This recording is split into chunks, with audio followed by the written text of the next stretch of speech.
suavão? Eu tô aqui para ensinar como fazer estralinho de papel. Primeiro você vai pegar uma folha de sulfite, pode ser comum, sim. Aí você vai pegar ela assim, de lado, fazer uma dobra pra cá. Vai ficar assim, ó. Uma dobra, ó. Uma dobra, sim. Aí agora você vai dobrar pro outro lado, assim, ó. Aí ele vai ficar assim, ó. Aí você dobra pra cá.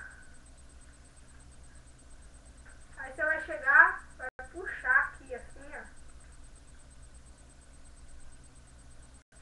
Você chegar na ponta. Ele chegou aqui embaixo, você vai segurar e vai bater, ó. Esse aqui não deu, calma aí.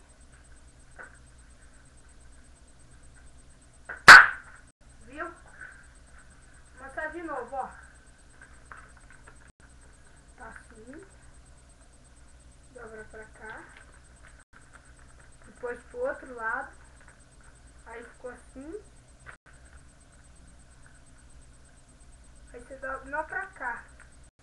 Dobra pra cá, ó. Aí ele ficou tipo assim, ó.